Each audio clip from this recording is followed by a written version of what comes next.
Are those 3 days of darkness that everyone talks about right now, are they only a myth or are they the truth? And if they're the truth, when will they happen? How can we prepare? And what can we do? How can we hold ourselves best throughout this period of time? Hello everyone, my name is Doris Victoria. Thank you so much for being here. And as promised, today I'm going to share with you everything I know about those famous 3 days of darkness, the Ascension, the main Ascension period here on Earth that everyone is talking about. And I'm going to share everything that I have in my knowledge right now with you. How can we best prepare, when they're going to be happen, and what we need to know about this sacred period of time, because it is sacred. So first of all, let me ask you a question. For many, many years now, hundreds, centuries, mankind has searched for technologies to heal us, to anti-age, to create the internet, to create phones, to create all kinds of technology. But what if that same technology that has been created outside of us and is now placed in machines or creams or devices or satellites, electromagnetic fields, what if all these technologies already existed within us? Nothing that has ever been created was not before an idea. And so I believe that this sacred time right now is really a time of remembrance, of sacred remembrance. And those 3 days of darkness, I'm going to share a little story here with you to kind of get you into the theme. More than 20 years ago, I was still living in Zurich back then, and I was invited by a dear friend of mine to go to a restaurant that was handled by blind people. And it was a restaurant that was owned and, how can I say, managed by blind people who wanted to give everyone else that could see, that had the physical sense of seeing, the experience of what it is to be blind. So we went there one evening, and I remember when we got in there, it was pitch black. You could not see anything. It is not like when you wake up at night and you go somewhere, you can still see shades or shadows, you can still see the path, but that restaurant was really, really, really pitch black. And I remember they had those thick velvet curtains all in front of the windows, not only one, but several, to really give you the illusion that you're in a completely dark space. And I remember we were walking through that restaurant. We were being guided, of course, because we couldn't see where we were going. But those people that were guiding us, who didn't have the physical sense of seeing, they knew their way. They knew their way. They were walking confidently. They were walking gracefully, but they were walking confidently to exactly where we needed to sit that night. So I remember my own experience. At first, I felt anxious. My ego kicked in.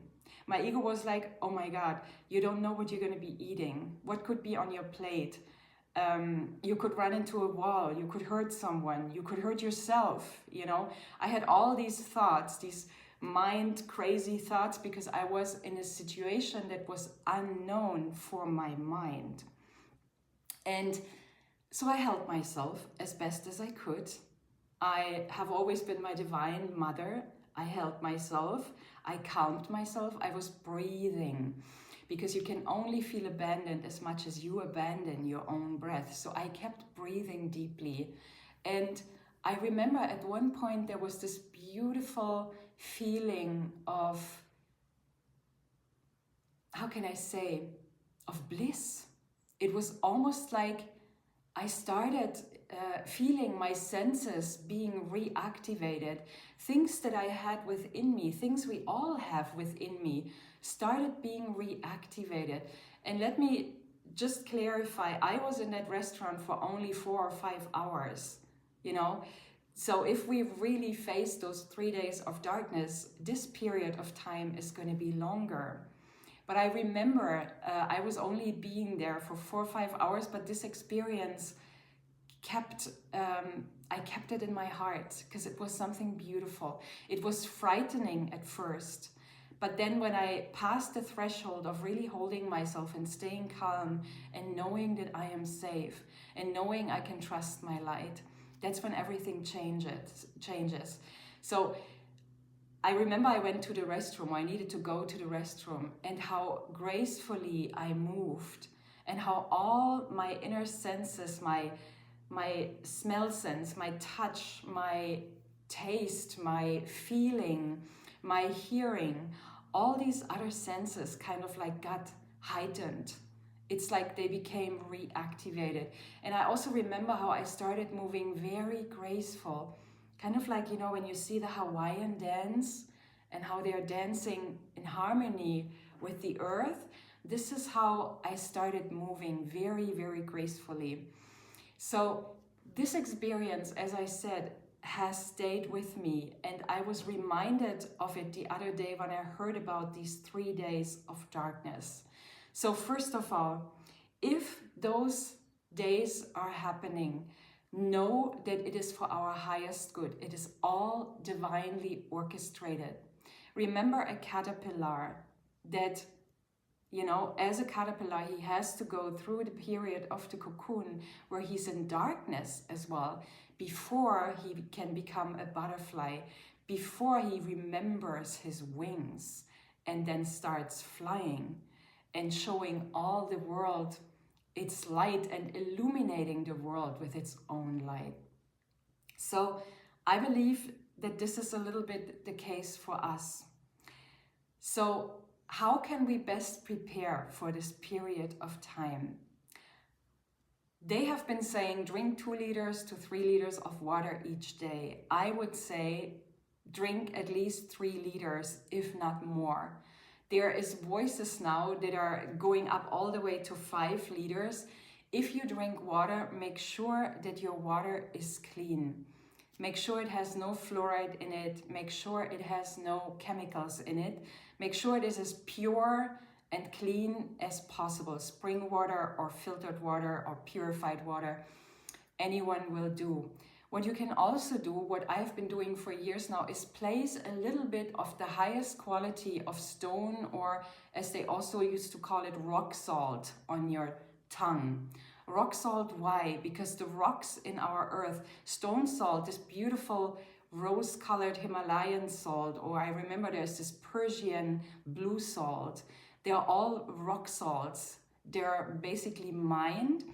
And if they are rock salts, they contain the Akash of the earth. They contain all this sacred information, these technologies of telepathy, of oneness, of unity, of living peacefully, because we have calmed the peace, we have calmed the war within ourselves, you know.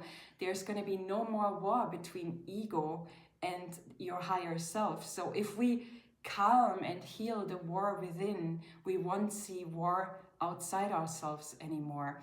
So rock salt contains those beautiful memories of our ancestors, of the Akashic record of the earth. And the earth knows the vibration that we are now moving into. Basically, there's a shift from 3D/4D to 5D. And I've talked about it in my past videos. It means nothing else than a remembrance of our own divinity, a shift in consciousness rather than a physical shift. But, excuse me, the shift in consciousness will basically provoke that we remember who we truly are. That we are not only this physical body, that we are a beautiful divine soul self coming from an infinite source that adores us, that loves us, that will, you know, hold us until, always. There is really no until, because we are always adored, we are always loved, we are always held, even though humankind could never show us this feeling.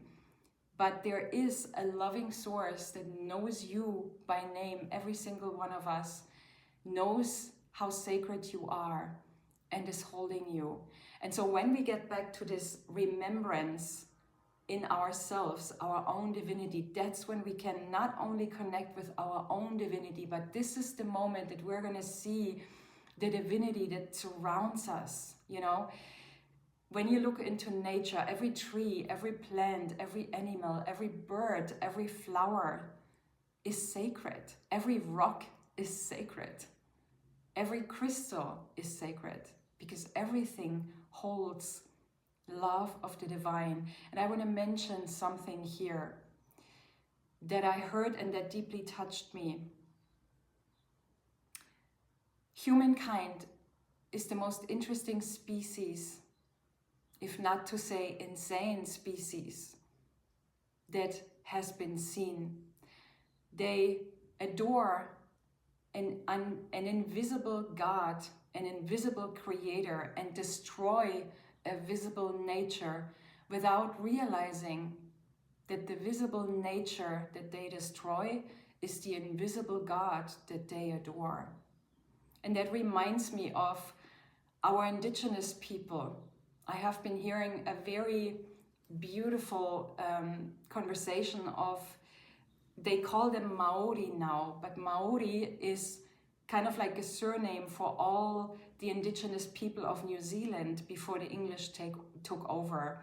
And there was a very wise lady, and she said that she compares the indigenous people that have been living in harmony with Mother Earth, that had a loving and peaceful relationship with Earth, kind of like you would have with a mother. You wouldn't destroy your own mother. You wouldn't pollute your own mother. You wouldn't, you know, spit on her the way Western cultures are doing. You would worship her because she is the nourisher of your physical body. She is the means of you to nourish yourself or to nourish your mother while your mother nourishes you. So she said this beautiful simile. Indigenous people that have this holy relationship with Earth, this peaceful and sacred relationship, only taking as much as is needed, giving back, doing ceremonies, thanking Mother Earth, keeping their own vibrational frequency in alignment, because they know that Mother Earth will absorb those frequencies that we feel. So she compared those people that have a loving relationship with the earth, indigenous people, most indigenous people, with a grandmother, an old grandmother that is experienced, that is wise, that is, you know, sharing stories because she knows stories. She's very, very knowing and also knowledgeable. And then she compared the Western, the industrialized cultures, then consider themselves superior of those who still have a loving relationship with the earth as toddlers with machine guns. And dear ones, that was really, really touching to me. I was hearing that, and then she apologized, and I was like, oh no, please don't, because this is the most adapted metaphor that I have ever heard. When I see how gardeners, I don't call them gardeners anymore because they come with their weapons. I call them weapons because they make a lot of noise and they're not in sync with nature.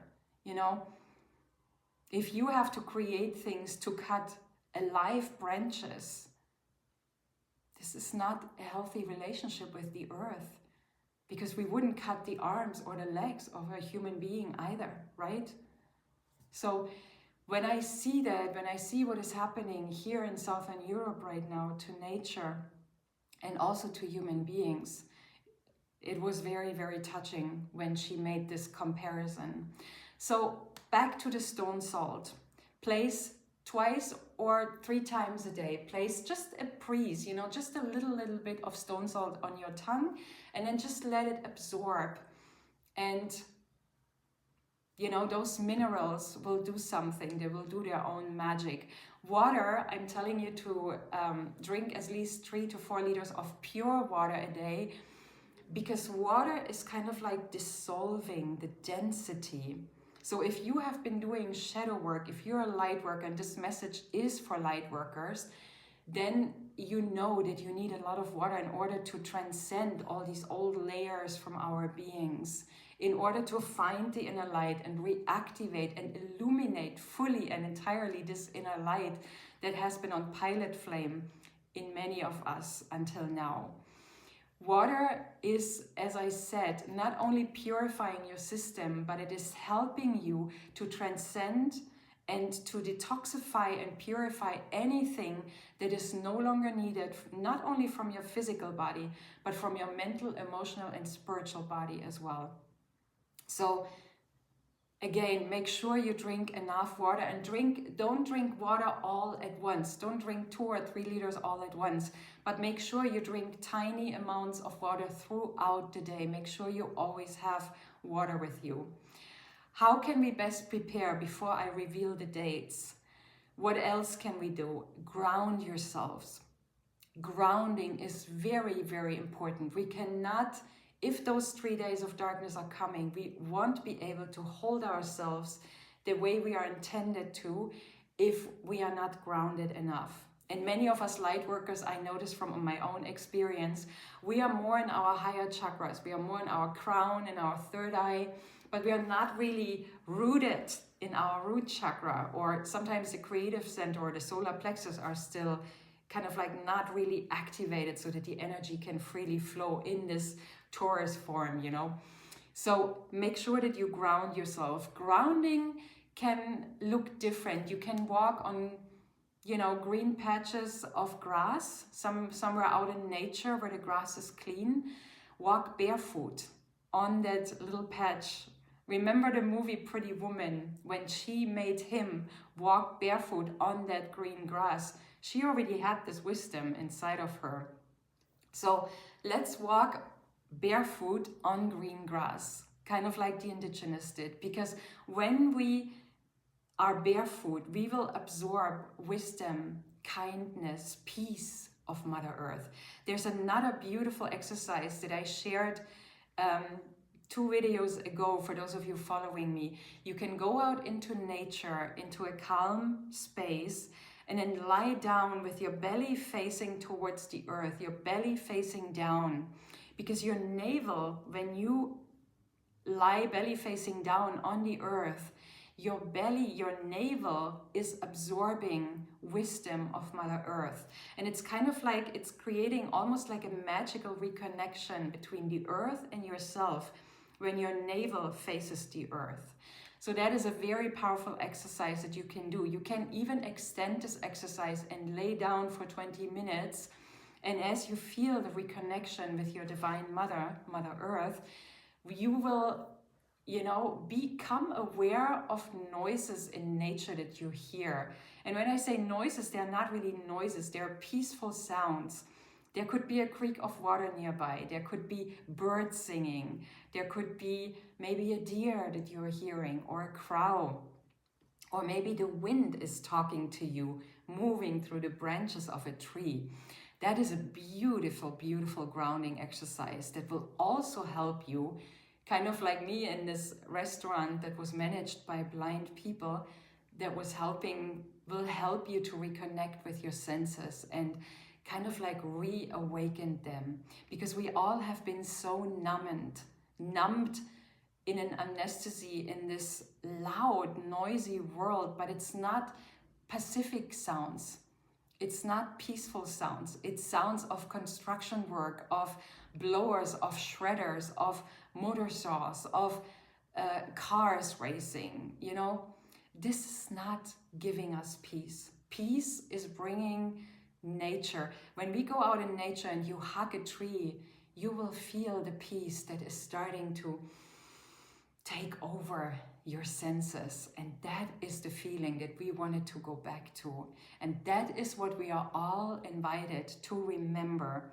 And if those 3 days of darkness come, this is what they're going to remind us, and much, much more.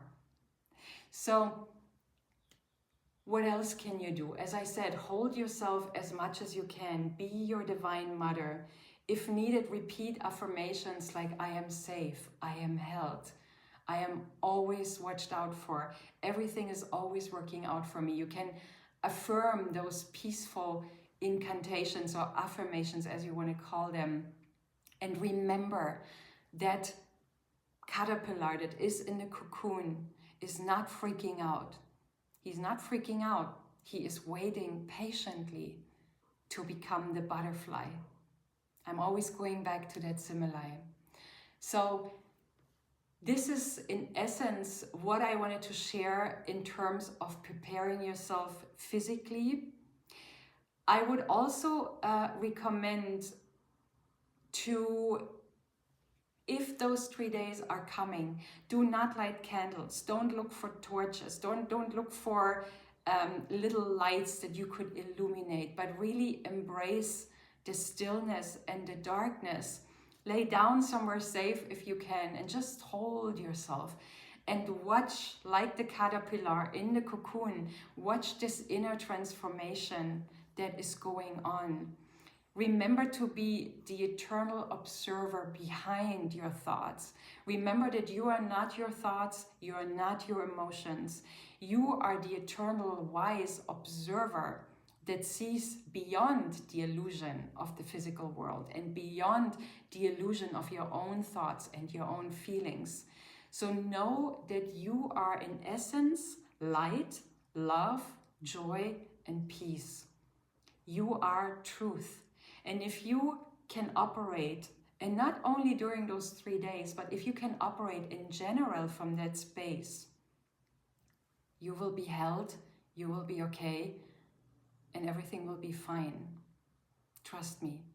I think it's going to be a difficult time for those being afraid of stillness, those who have not done the inner work, those who have not embraced to find peace within themselves, who are constantly distracted by outer circumstances, television, scrolling, noise, any kind of noise, or any kind of work or distraction that is outside yourself.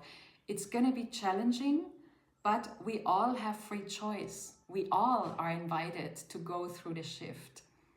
So this is what I can share in terms of preparation. If you're close to an ocean, of course, I almost forgot. If you're close to an ocean, I'm close to the Mediterranean Sea here, go swimming. The water might be cold now because we are in autumn now, we're going into the winter hemisphere. But the Mediterranean, for example, is very, very salty water. So it's still going to feel warm. Maybe it's cold when you go in, but I love swimming right now because it feels cold when you go in. And then when you're in the water for a while, you will feel the warm embrace of the salty water. And let me tell you, salt water is very, very healing, very grounding. I even have friends here that buy purified salt water from the ocean to drink it, to include it in their natural water, in their sweet water, to make sure that their bodies have iodine and all the beautiful charged electrons of the Mediterranean Sea. If you are near the Atlantic or near the Pacific, you can walk barefoot through the water. This is another very beautiful grounding exercise, you know. Walk along the beach just barefoot and see what's happening. You will feel so good afterwards. So is there anything else that you want me to share? As always, my messages are information that I assembled about a certain subject, and they are also channeled. So is there anything else that needs to be shared right now? Basically, yes, just remember that you are being the light. See your own sparkle within. Kind of like I said before, the pilot flame that has been on pilot flame until now is now becoming illuminated. This is how you can see this process. And remember the cocoon, remember the caterpillar, the cocoon, and the butterfly. Okay, now to the dates. No one would ever reveal those dates. Why? Because we would sit and wait. We would try to prepare with our egos and kind of like be like, oh, I got this, I can do this, you know. But if you are in this state, you know that you're in your head and you're not in your heart. And the most important thing for all of us, not only during this period of time, if it may come, but in general for our lives, is to always be in heart and mind coherence. And you know what that means. Because if you have been a light worker, you know what heart and mind coherence means. It means basically that your intuition, that you allow your heart to be the master and your brain to be the servant, and not vice versa, the heart being the servant and the brain being the master, like this world has been running until now. You want to make sure that your heart is the master. Coherence. So all of you that are in mind and heart coherence, we actually don't really need dates. And all I can tell you is that the shift had begun in 1989 when the wall between Eastern Germany and Western Germany fell. And ever since then, things have been happening, and all happened as a preparation for this big shift. Then we had the ending of the fifth sun, according to the Mayan calendar, in 2012, the 21st of December 2012. I remember, I will never forget that day. I was living in California back then in Half Moon Bay, and I was walking along the cliffs, and I was gazing over the Pacific Ocean, and I was like, wow, what a sacredly beautiful energy today. And I was absorbing this energy. It felt like a homecoming to me almost. And there was no fear whatsoever. And I remember there were many YouTube videos or other social media stuff out there that was talking about doomsday. Apocalypse is coming and all these kind of things. Well, no. Why does it always have to end like this? Yes, I agree. Maybe the last suns have been ending in disastrous endings. I mean, Atlantis being flooded before the entire humanity was indeed wiped out by diseases or other things, But I remember those peaceful energies and how I was walking along the cliffs and how I absorbed this beautiful newness of consciousness that was brought to Earth back then. Ever since 2012, we have heightened solar activity. For those of you following geomagneticians on YouTube or other social media, they were talking a lot about solar flares and strong electromagnetic waves hitting the Earth. And they were all here to massage our consciousness back into oneness, back into unity consciousness, into love, into bliss and peace.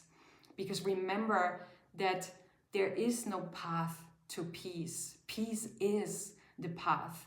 In other words, it needs to start with every single one of us.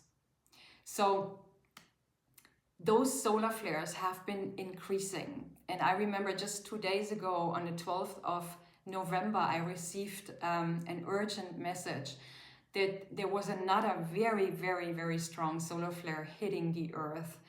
And it's going to continue. And somebody described it like the birth, the beginning of the contractions of the birth of the new Earth. But only now we are in the intense phase. We have had many years of preparation now. All those years for us light workers were not easy because, as I said before, they were mostly about shadow work. We had to transcend and look into our own trauma, transcend our own shadows. And I have been here alongside with many of you.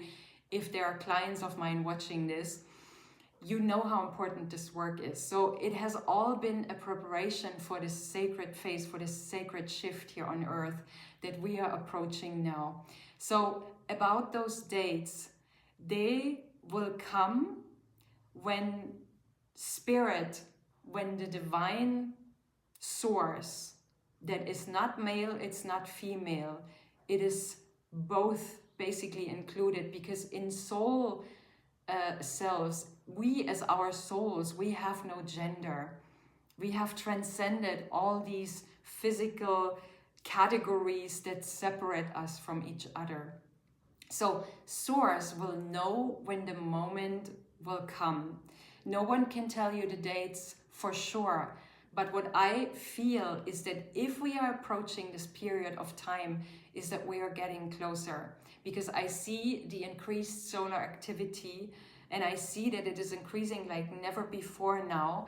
And instead of going into fear, we are going more and more into this sacred inner state within us, where we have everything we ever needed and where everything is provided for us. As I said in the beginning of my video, all these technologies on the outside already exists within us. We have everything we need in order to pass this process as peaceful and grounded and conscious as possible.